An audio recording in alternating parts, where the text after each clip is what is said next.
চট্টগ্রাম বন্দরের 4টি কন্টেইনার টার্মিনালের মধ্যে সবচেয়ে বড় নিউমুরিং টার্মিনাল, যেখানে একসঙ্গে 4টি সমুদ্রগামী কন্টেইনার জাহাজ ও একটি অভ্যন্তরীণ নৌপথের ছোট জাহাজ ফেরানো যায়। 2023 সালের মার্চে আওয়ামী লীগ সরকার এটি বিদেশিদের হাতে ছেড়ে দেওয়ার সিদ্ধান্ত নেয়। বন্দরের শ্রমিক কর্মচারীরা তখন এর বিরোধিতা করেছিলেন। 5ই আগস্টের পর দেশে অনেক কিছু বদলে গেছে, তবে বদলায়নি বন্দর বিদেশিদের হাতে দেওয়ার এই সিদ্ধান্ত।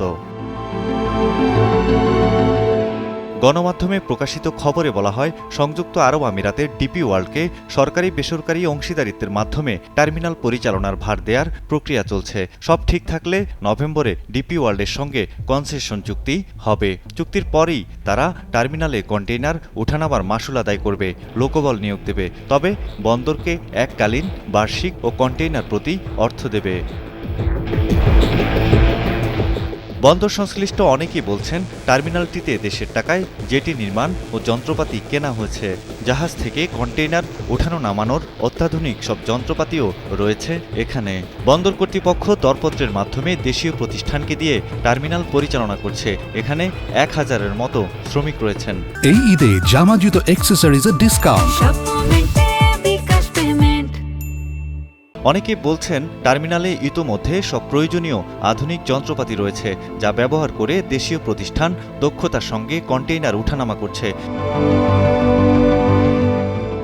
সরকার চাইলে বিদেশিদের হাতে না দিয়ে নজরদারি আরও বাড়িয়ে কাজের মান আরও বাড়াতে পারে, কিন্তু বিদেশি বিনিয়োগের ফলে নতুন করে কর্মসংস্থান সৃষ্টির বদলে উল্টো বিদ্যমান কর্মসংস্থান ক্ষতিগ্রস্ত হওয়ার আশঙ্কা রয়েছে।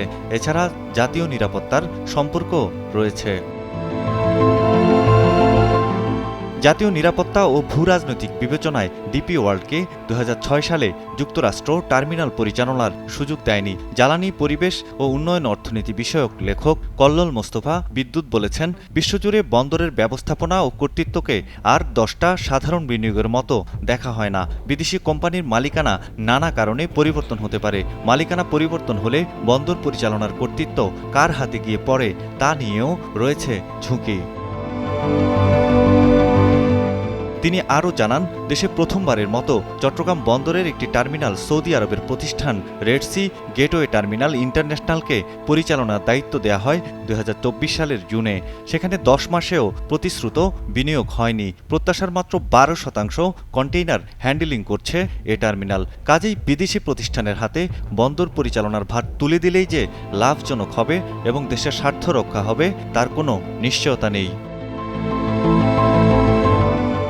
17 বছর ধরে এরকম লাভজনকভাবে চলতে থাকা একটি টার্মিনাল কেন বিদেশি কোম্পানির কাছে দিতে হবে, এমন প্রশ্নের জবাবে প্রধান উপদেষ্টার প্রেস সচিব শফিকুল আলম সম্প্রতি এক সাক্ষাৎকারে বলেন, বিদেশিদের ব্যবস্থাপনায় টার্মিনাল পরিচালনা করা হলে বন্দরে কাজের গতি বাড়বে, পোশাকের রপ্তানি বাড়বে, তৈরি হবে কর্মসংস্থান।